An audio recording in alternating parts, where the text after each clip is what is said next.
Welcome to Public Speaking with Peter George. Do you want to be calm, confident, and credible every time you speak in public? Then stay tuned as Peter and his guests discuss public speaking tips, techniques, and tactics that help you increase your impact, influence, and income. Here's your host, Peter George. Your heart pounds. You breathe faster and harder. You begin to sweat. Your blood pressure increases. Your face gets flush. Your mind seems like it's going a mile a minute and can't stop. You forget what you're going to say. Do any of these things happen to you when you speak in public? If so, you're not alone. In this episode, you'll learn why you get nervous, that it happens to everyone, and most important, how you can tame your nerves. Like I said, everyone gets nervous. Every presenter, novice and veteran alike, gets nervous when speaking in front of others. The difference from one presenter to another is how well they manage that anxiety. While some don't know why this happens to them, others understand why it's happening and how to turn that nervous energy into positive enthusiasm. Following is a simplified but sufficient explanation of what happens when you're going to speak in public. You see, your brain's primary objective is to protect you, to keep its organism alive and healthy. It's always on the lookout for things that may harm you. When it senses a stressful situation, it kicks into gear. Speaking in front of others, according to the brain, is a stressful situation. Why? Well, to explain, let's enter Mr. Peabody's Wayback Machine and travel back, 800,000 years or so, back to the caveman days. You're kicking back in your cave, drawing crude pictures of animals up on the walls. That newfangled thing called fire is just outside the opening of your cave. All of a sudden, you hear a noise at that opening. You look to see what's happening. There, staring at you, is your tribe. And they're not there to sing happy birthday. Immediately, you know you're in trouble. Odds are you did something to tick them off, and they'll either banish you from the village or kill you right then and there. Either way, your life expectancy is extremely short. If all the faces and eyes don't belong to your tribe, but to another tribe, again, your future is bleak. And if it's not people looking at you, but wild animals, well, you get the idea. As a result, the brain has evolved over hundreds of thousands of years, believing that eyes looking at you might be a stressful, if not dangerous, situation. Now, when your brain, specifically the limbic system, senses stress, it sends signals to various parts of your body, including your adrenal glands. These little glands sitting on top of your kidneys immediately send adrenaline throughout your system, getting you ready for fight or flight. What are the effects of this? Your heart pounds, your breathing gets quicker, you begin to sweat, your blood pressure increases, your face gets flush, your mind resembles a spinning roulette wheel. Sound familiar? But what about forgetting what you were going to say? What's that have to do with fight or flight? Well, two things are happening in your brain when you're about to speak. First, as your fight or flight response kicks in, the part of your brain responsible for memory doesn't function quite as highly. Why should it? You don't need memory to fight or run, just muscle memory. The other thing that happens at such times is that your brain makes sure you're acutely aware of what's happening around you. In a fight or flight situation, you need to be mindful of your surroundings so you have a higher likelihood of success. In the case of public speaking, this isn't necessarily helpful. This awareness often leads you to be overly conscious about people looking at you, what they're doing, and even what they might be thinking. All of this is happening just as you're about to present, yet you stand there and don't fight the people looking at you, nor do you turn and run. The limbic system doesn't understand this, so it demands that your adrenal glands secrete additional adrenaline. So how are you going to deal with this? The first step to taming your fear of public speaking is understanding that it's normal. The next step is to realize that there's a tremendous difference between fear and danger, and by no means are you in danger when speaking in public. The third step is a change in your mindset. Think of it this way. You don't have to share information with others. You get to share information with them. Now let's dissect that last statement. A key tenet of public speaking is that the focus should be on the audience. Yet if you fear delivering presentations, you might be thinking things like, what if I make a mistake? I hope I don't forget what I'm going to say. I hope I do a good job. What if they don't like me? What if I'm not funny? See a pattern here? I, me, I. Your focus is in the wrong place. How could even the most experienced speaker deal with that kind of self-imposed pressure? The mere fact that you're the one delivering a presentation is fantastic. There's a reason that you were chosen to give the presentation. You didn't win a lottery. You earned the opportunity to present. Be proud that you get to share your knowledge, experience, or vision. Take the onus off yourself and focus on the audience. Whether you're incredibly nervous or not, there are several things you can do before you speak that help prepare your mind and body. Not all are going to appeal to you, and that's okay.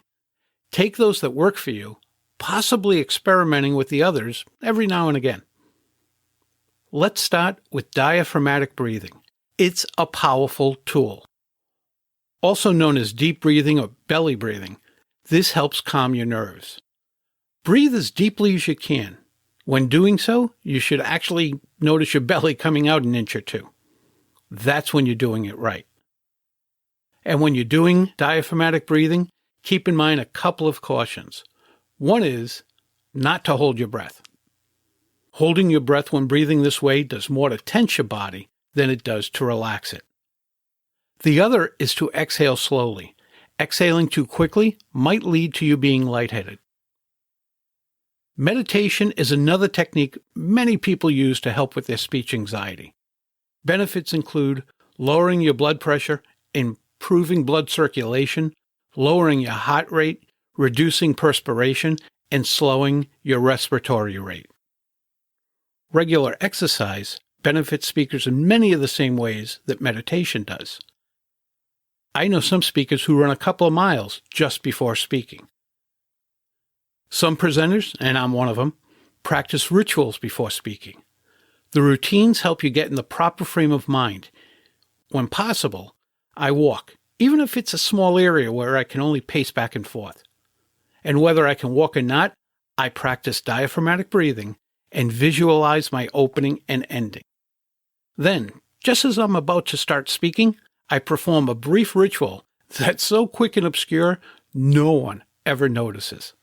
Even my wife has a ritual that she does every time I'm going to speak.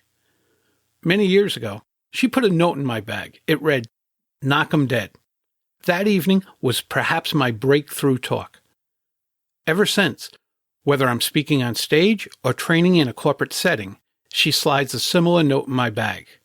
I'm not sure what I would do without them. If you follow sports, you see rituals taking place all the time. Think of the batter in baseball who tightens their batting gloves just before stepping into the batter's box, or takes the same number of warm-up swings between pitches. Would they be any less capable without these idiosyncrasies? Of course not. Would their heads be in the right place without them? Maybe. Maybe not. Call them rituals, call them routines, call them superstitions. If they work, they work. Visualization is another technique you can borrow from athletes. Just like a sprinter, visualizing herself crossing the finish line first, you can picture yourself grabbing everyone's attention with your opening words. You can see in your mind people making eye contact and nodding their heads as you speak. You can visualize yourself delivering a compelling closing that impacts or inspires your listeners. Give it a try. It's incredibly effective. All of this certainly takes some time getting used to. And it takes practice because there is no magic pill. Or is there? I actually believe there is a magic pill. I've seen it work way too often to think otherwise. In fact, when I was so nervous that I was nearly paralyzed with fear, it worked for me. However, if you're like most people, you won't want to take this pill. Just thinking about it will be as foul-tasting as the thought of swallowing a teaspoon of cod liver oil. So what is this incredibly potent pill? Well, it's called rehearsing. That's it. If you want to have more confidence, if you want to be more comfortable as you're about to speak, if you want to stop feeling such dread, rehearse your presentations. If you believe that rehearsing makes your presentations look rehearsed, then you're not rehearsing enough. Take a cue from stage actors. They rehearse until their performances appear natural. They come to know their material so well that they can relax and communicate with their audiences on all levels. This doesn't mean that you rehearse word for word and try to memorize your presentations. Nope. That's a recipe for frustration and failure. Your goal is to get familiar with your concepts and how you'd like to share them. But make no mistake, to be calm and confident when you're presenting, rehearse until you can deliver your content naturally. Even when you get comfortable with your content and delivery, there may still be a problem.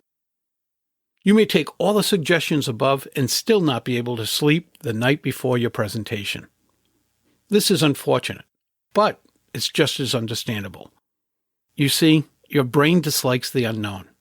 Consequently, it may not let you rest if you're not familiar with the location or don't know when you're going to speak.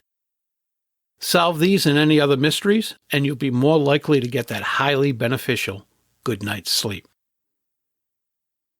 Now that you know some of the things that you could do, here are a few things you don't want to do. Try not to procrastinate. Nothing good can come from it. You may think that you're delaying the apprehension that comes with preparing a presentation, but you're adding to it. Furthermore, it becomes a self-fulfilling prophecy. By not giving yourself time to develop your message and rehearse your delivery, you're simply ensuring that your presentation will not go well.